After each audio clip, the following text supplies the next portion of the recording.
Amada Iglesia de nuestro Señor Jesucristo, damos gracias al Señor por su palabra. Bendita su palabra. Hoy vamos a compartir de la palabra rema que el Señor nos dio para este año 2021, que fue acerca de la consagración. Todo el año sería un año para consagrar nuestras vidas al Señor. Y la palabra es Romanos capítulo 12. El apóstol Pablo tiene esta manera de decirnos esta palabra. Dice, así que hermanos, os ruego por las misericordias de Dios que presentéis vuestros cuerpos en sacrificio vivo y santo, agradable a Dios, que es vuestro culto racional. El versículo 2, no os conforméis a este siglo, sino transformados por medio de la renovación de vuestro entendimiento, para que comprobéis cuál sea la buena voluntad de Dios, agradable y perfecta. El versículo 3. Digo pues por la gracia que me es dada a cada cual que está entre vosotros, que no tenga más alto concepto de sí que el que debe tener, sino que piense de sí con cordura, conforme a la medida de fe que Dios repartió a cada uno. Versículo 4. Porque de la manera que en un cuerpo tenemos muchos miembros, pero no todos los miembros tienen la misma función. Así nosotros, siendo muchos, somos un cuerpo en Cristo.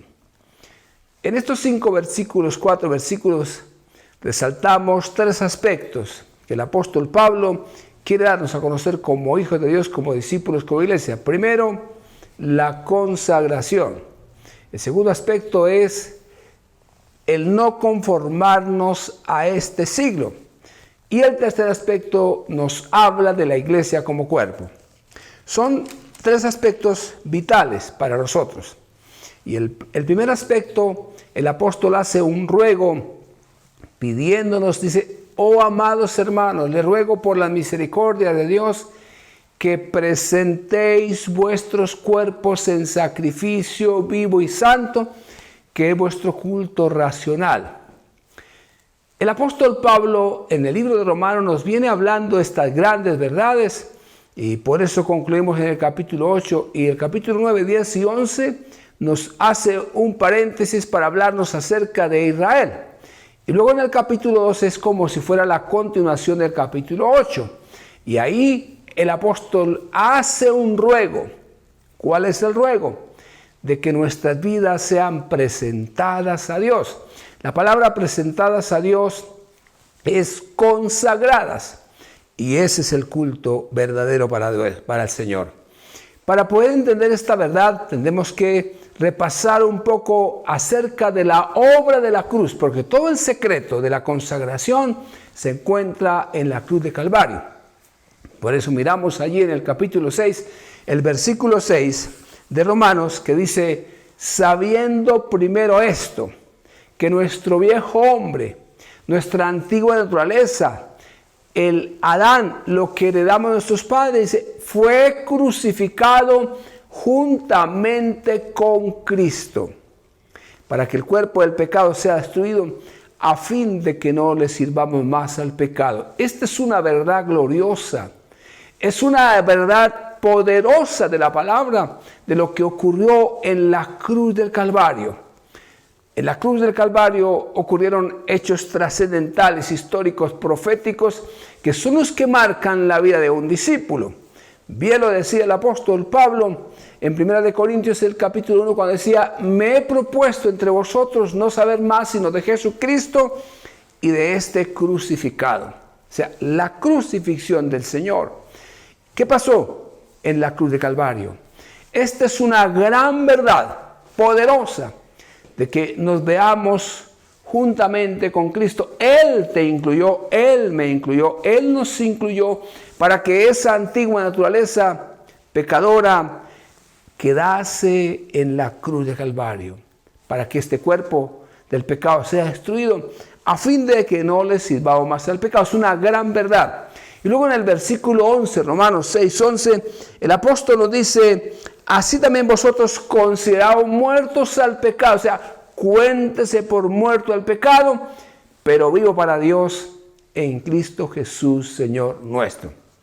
Tenemos que contarnos como muertos al pecado, pero vivos para Dios en Cristo Jesús, Señor nuestro. Ya en el versículo 13 nos habla de la consagración. ¿Cómo nos habla? Dice, ni tampoco presentéis vuestros miembros al pecado, miembros, todo lo que es el cuerpo, como instrumentos de iniquidad, sino presentados vosotros mismos a Dios como vivos de entre los muertos y vuestros miembros a Dios como instrumentos de justicia. Consagración. Todos nuestros miembros presentados al Señor, que es lo que Pablo está explicándonos en el capítulo 12, este primer versículo. Le ruego por las misericordias que presentéis vuestros cuerpos en sacrificio vivo y santo a Dios, que es vuestro culto racional. Consagración. Y ya en el versículo 19, Romanos 5, 19 dice, hablo como humano, dice el apóstol Pablo, por vuestra humana debilidad, que así ahora para iniquidad habías presentado tus cuerpos, ahora preséntese al Señor vuestros miembros para servir a la justicia. Una característica muy importante, la justicia. Y por eso Jesús nos habla que Él vino a traer el reino de Dios. Y el mismo apóstol Pablo en Romanos 14 nos habla que el reino de Dios no es comida ni bebida, sino es justicia, paz y gozo en el Espíritu Santo. Aquí estamos hablando de consagración. Qué interesante es lograr entender, recibir revelación de la obra de la cruz. Sin revelación de la obra de la cruz no puede haber consagración. Entonces concluimos y entendemos el ruego del apóstol Pablo. Le ruego por las misericordias que presentéis vuestros cuerpos en sacrificio vivo y santo a Dios, que es vuestro culto racional. Es la primera gran verdad que encontramos aquí en este versículo del apóstol Pablo hablándole a la iglesia, hablándonos a nosotros. Y luego en esta segunda parte dice, y no os conforméis a este siglo, no os conforméis a este siglo, sino transformados por medio de la renovación de vuestro entendimiento, para que comprobéis cuál sea la buena voluntad de Dios, agradable y perfecta. El segundo aspecto que vamos a resaltar en esta oportunidad es, no te conformes a este siglo. Esto es muy poderoso. Nosotros estamos en Cristo Jesús y nos encontramos en los últimos tiempos y no podemos andar conforme el mundo anda, conforme el mundo está. Por eso en el libro de Efesios encontramos estas grandes verdades de la palabra del Señor. En el libro de Efesios, en el capítulo 2, vamos a mirar estas escrituras que son bien interesantes para nosotros lograr entender y comprender cómo el mismo apóstol Pablo, en el libro de Efesios capítulo 2, para no conformarnos a este siglo, dice aquí lo siguiente en el capítulo 2 de Efesios. Dice, y Él os dio vida a vosotros cuando estabais muertos en vuestros delitos y pecados, en los cuales anduvisteis en otro tiempo, siguiendo la corriente de este mundo, conforme al príncipe de la potestad del aire, el espíritu que ahora opera en los hijos de desobediencia. Mire este texto que es muy poderoso. Nosotros anduvimos en otro tiempo, dice, en una ceguera espiritual conforme al príncipe del aire. En este caso se refiere a Satanás. ¿Quién tiene el control en esta tierra en estos momentos? El príncipe de la potestad del aire. Conforme, así como está. Estos son tiempos en los cuales estamos viendo un nuevo orden mundial, la economía, una sola religión, el ecumenismo, tantas cosas en contra de Dios. El enemigo de Dios, Satanás, colocando lo que es estar de una manera opuesta a Dios. Por eso en el libro de Tesalonicenses, el apóstol Pablo en el capítulo 2 nos habla de que el príncipe de la potestad de las tinieblas quiere ir implantando, quiere ir estableciendo, lo está haciendo totalmente, dice la Escritura, oponiéndose a todo aquello que se llama Dios. Dice la Escritura, oponiéndose, dice, y se levanta contra todo lo que se llama Dios y es objeto de culto. Segunda de Tesalonicenses, el capítulo 2, versículo 9 al 12. Entonces, el príncipe de la potestad del aire está implementando.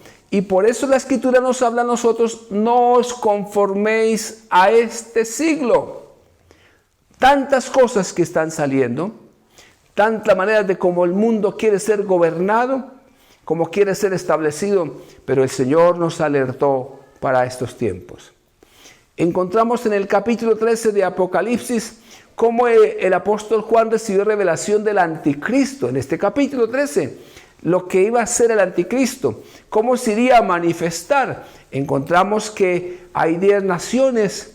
Parece ser que el Imperio Romano en los últimos tiempos va nuevamente a resurgir, y al resurgir habla de 10 naciones en el capítulo 13, y se centra que estas 10 naciones reciben autoridad y le dan la autoridad al anticristo para que gobierne, y entonces él tiene y empieza a implementar un gobierno mundial para que la economía todo marche en torno, que nadie pueda comprar y vender sin la marca de la bestia. Cosas que ya se están implementando, que ya vienen marchando. Por eso es que el Señor nos dice a nosotros, iglesia: no os conforméis a este siglo, conforme al príncipe de la potestad del aire, el cual opera en los hijos de desobediencia. Menos mal que nosotros, la iglesia, somos hijos de obediencia. Y la obediencia es la principal característica del reino de Dios. Lo aprendimos de Jesús. Entonces, en estos capítulos encontramos que el anticristo le dan autoridad a 10 naciones y empieza a tener el control del mundo. Ahora, en ese proceso, dice la Escritura que él se le da el poder para hacerle guerra a los santos, para hacerle guerra a la iglesia de Jesucristo. Pero no nos extrañamos de ello, porque el Señor en Mateo capítulo 16, versículo 13 nos habla cuando el apóstol Pedro confesó que tú eres el Cristo, el Hijo del Dios viviente. Le dice el Señor: bienaventurado eres Simón, porque esto no te lo reveló carne ni sangre, sino mi Padre que está en los cielos. Yo te digo que tú eres Pedro, una piedra pequeña, y sobre esta declaración edificaré mi iglesia. Qué interesante saber que todo aquel que es hijo de Dios, discípulo de Cristo, empieza y es parte de la iglesia de Jesucristo. Y las puertas del Hades, del infierno, no prevalecerán contra la iglesia. Una lucha entre el anticristo y Cristo. O sea, una lucha entre el anticristo y la iglesia de Jesucristo. Por eso el Señor en Mateo 24 nos habla que seríamos perseguidos. Es decir, muchas cosas acontecerán previo a la venida del Señor. Entonces aquí en el libro de Apocalipsis encontramos que dice en la parte final, en el capítulo 17, que este anticristo se levanta a hacerle guerra a Jesús, pero el Señor lo vencerá, porque Él es Rey de Reyes y Señor de Señores, y los llamados y elegidos y fieles. Qué importante que ahí está la iglesia del Señor con sus llamados, sus elegidos y fieles, porque en la parte final saldremos triunfantes, victoriosos. Esto es muy importante. Una característica del capítulo 13 de Apocalipsis es que este personaje está lleno de blasfemias. ¿Está lleno de qué? De blasfemias. ¿Y qué es la blasfemia? Es completamente exaltarse a sí mismo y dejar a un lado al Señor. Eso es blasfemia. Así que la palabra del Señor nos habla de cómo está obrando ya el príncipe de la potestad del aire, y están sacando ya nuevas instrucciones, nuevos mandatos, el matrimonio entre parejas del mismo sexo, la aprobación del aborto, es decir, completamente oponiéndose a todo lo que se llama Dios, que es lo que dice Segunda de Tesalonicenses, el capítulo 2, que este anticristo, este hombre de pecado, está ya obrando. Y como hijos de Dios, tenemos que tener la convicción, la seguridad de la palabra, de que nuestras vidas están ancladas en Cristo Jesús. Por eso, mis amados, para poder lograr entender esto, de no conformarnos a este siglo, necesitamos la renovación de nuestro entendimiento. mi mente y tu mente tiene que ser renovada. Y lo único que renueva tu mente y mi mente es la palabra del Señor. Estos son tiempos para estudiar, meditar, escudriñar las Escrituras.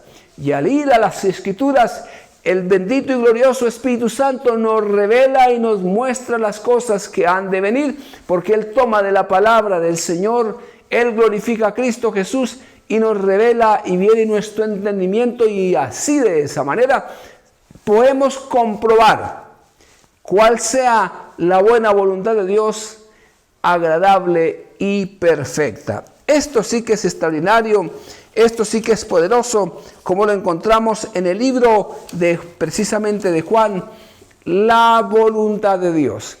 Si tu mente está renovada, si mi mente está renovada y hay renovación y no me conformo, no me estoy conformando a lo que el enemigo, a lo que está sacando este siglo y además en estos últimos tiempos, puedo decir como Jesús. Y tú debes decir como Jesús. En San Juan capítulo 5, el versículo 38, cuando dice, porque he descendido del cielo, está hablando Jesús, no para hacer mi voluntad, sino la voluntad de mi Padre. Como discípulos del Señor y como iglesia decimos, estamos aquí en esta tierra solo para hacer la voluntad de mi Señor. Qué lindo es el versículo 39, cuando Él dice, y esta es la voluntad del Padre, el que me envió, que todo lo que Él me diere no pierda yo nada, sino que lo resucite en el día postrero. ¿Qué fue lo que el Padre le dio a Jesús? Discípulos, otras vidas. Quizás hoy tú tienes una esposa, la colocó el Señor a tu lado. Tienes unos hijos, los entregó el Señor. Y Él dice que de ellos, lo que Él nos ha entregado, no se pierda nada, sino que lo resucite en el día postrero. Resurrección. Por eso es que tenemos que predicar el Evangelio de Jesús y de la resurrección, como lo hacía el apóstol Pablo. Y este versículo 40, si queda alguna duda, el mismo Señor vuelve y ratifica lo que es la voluntad de nuestro Padre. ¿Cómo lo dice? Y esta es la voluntad del que me ha enviado, que todo aquel que ve al Hijo, todo aquel que ve a Jesús y cree en Él, tenga vida eterna y yo le resucite en el día postrero. Esa es la voluntad de Dios. Y entonces en Romanos dice, cuando no me conformo a este siglo, sino que mi mente renovada con la palabra transformada, puedo comprobar la buena, agradable y perfecta voluntad de Dios, que la describe Jesús en estos versículos de San Juan 5, 38, 39 y 40, y es la expresión de todo hijo de Dios. Hoy los que creemos en Cristo, hemos recibido a Jesús como el Señor y Salvador de nuestras vidas, tenemos ya una resultante que es la vida eterna, y la vida eterna es, como lo dice Jesús en San Juan 17, capítulo 17, versículo 3, y esta es la vida eterna, que te conozcan a ti, el único Dios verdadero, y a Jesucristo a quien has enviado, y el fin es la resurrección. Eso sí es tener la mente renovada, tener nuestro ser bien apropiado y entender que la voluntad de Dios es buena, es agradable y es perfecta, y la voluntad de Dios la expresó Jesús. He descendido del cielo no para hacer mi voluntad, sino la voluntad de mi Padre. Y todo lo que el Padre me da y me ha dado, no se pierda, sino que lo resucite en el día postrero. Por eso la esperanza de todo hijo de Dios, de todo discípulo, es la resurrección de los muertos. Este año es el año de la consagración, y además la principal razón es para darle culto a Dios por la obra de Jesús en la cruz de Calvario, y al darle culto al Señor, entonces hemos presentado nuestra vida, estamos consagrados, bien sea que nos toque partir o que llegue el momento de la segunda venida de Cristo, porque Él lo habló muy claramente, que Él volvería por nosotros.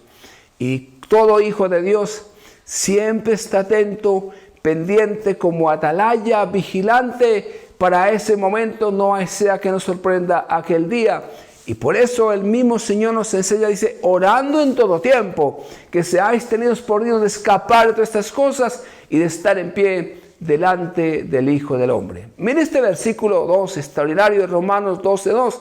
No os conformáis a este siglo, sino transformados por medio de la renovación de vuestro entendimiento, para que comprobéis cuál sea la buena voluntad de Dios, agradable y perfecta.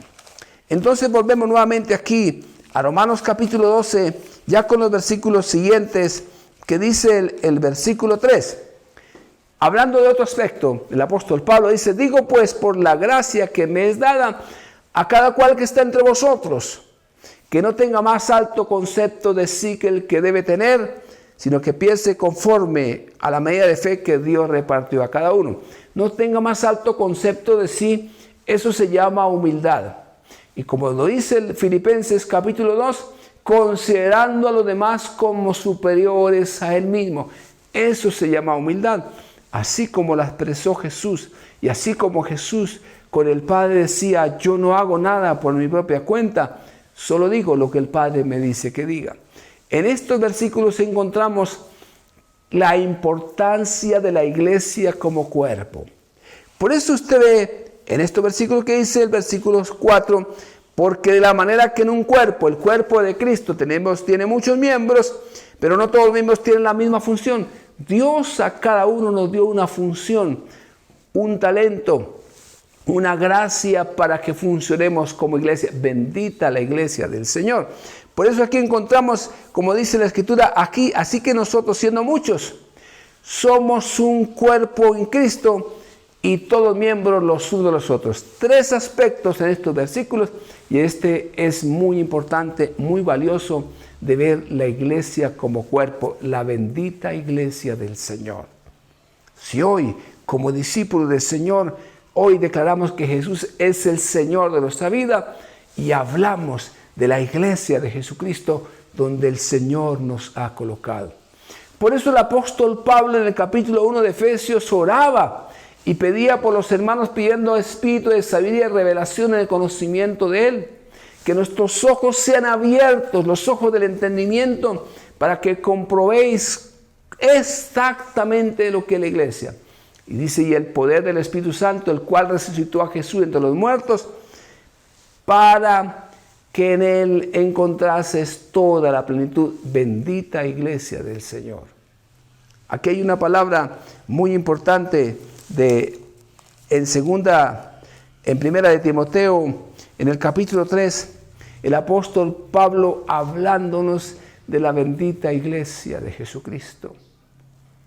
Si alguien está suelto, si alguien está coyuntado, a otro hermano no está coyuntado en la iglesia de Jesucristo, no es parte del cuerpo de Cristo.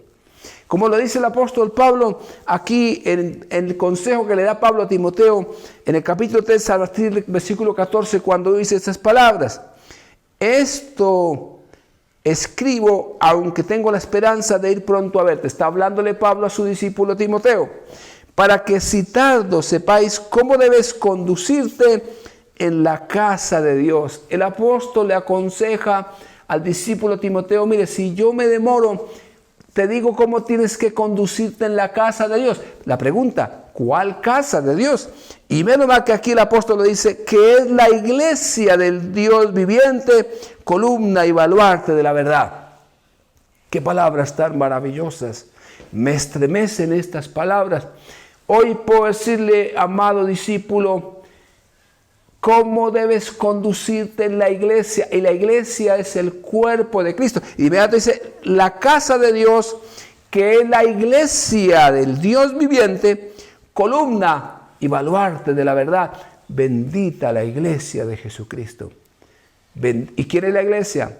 La conformamos todo aquel que ha conocido de Jesús como su Señor y Salvador personal. Y de inmediato el apóstol describe cuál es este misterio de la piedad cuando dice: e indiscutiblemente grande es el misterio de la piedad. Dios se ha manifestado en carne, justificado en el Espíritu, visto de los ángeles, predicado de los gentiles, creído del mundo, recibido de arriba en gloria. Este es un misterio, pero está envuelto en la iglesia de Jesucristo. Y mírelo cómo el apóstol nos está hablando en estos 4 versículos de Romanos 12 de la importancia del cuerpo de Cristo. Y en el libro de Efesios, también el apóstol Pablo, en el capítulo 4, nos dice que él mismo constituyó a unos apóstoles, a otros profetas, a otros pastores, maestros y evangelistas.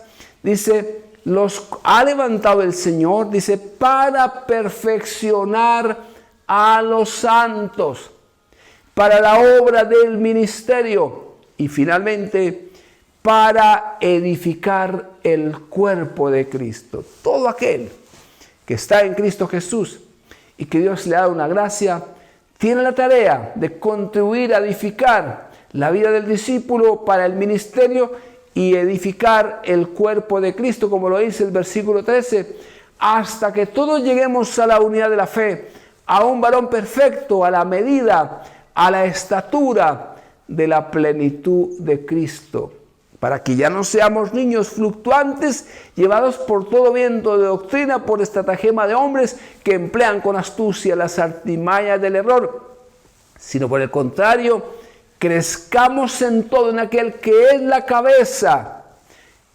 Así que entonces, que está unido por medio de las coyunturas que se ayudan mutuamente y recibe su crecimiento para ir edificándose en amor. Edificación.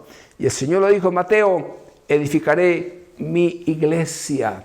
Y estos son ministerios que el Señor ha levantado en estos tiempos.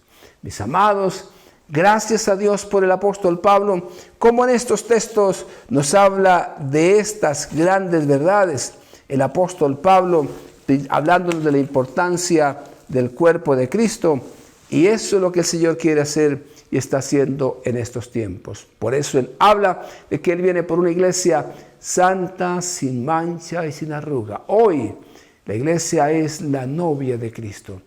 Y como novia nos preparamos, trabajamos, pensamos, actuamos, como lo dice el apóstol Pablo en este capítulo 12 de Romanos: no os conforméis a este siglo, sino transformados por medio de la renovación del entendimiento. Mente renovada, mente transformada. Y lo único que transforma tu mente y mi mente es solo la palabra de Dios. La palabra debe meditarse todos los días. Tenemos que ir a Dios, y buscarle, es buscar su palabra. Y hoy tenemos al bendito y glorioso Espíritu Santo que nos revela, que nos muestra, que nos enseña, que nos capacita de y con la palabra. Mis amados, son tiempos proféticos y por eso el ruego del apóstol Pablo: os lo ruego por la misericordia de Dios que presentéis vuestros cuerpos en sacrificio vivo y santo, agradable a Dios, que es vuestro culto racional, una vida consagrada totalmente para Dios. Mi amado, estos son tiempos de andar consagrados. El andar consagrados implica el hacer su voluntad. Y el hacer su voluntad, siempre decimos como Jesús, como lo dijo Jesús: estoy en esta tierra no para hacer mi voluntad, sino la voluntad del que me envió. Y esta es la voluntad, que todo lo que el Padre me ha dado no pierda nada, sino que lo resucite en el día postrero. Y esta es la voluntad, que todo aquel que ve al Hijo y cree en Él tenga vida eterna, y yo le resucitaré en el día postrero, que es la gran esperanza de todos los hijos de Dios.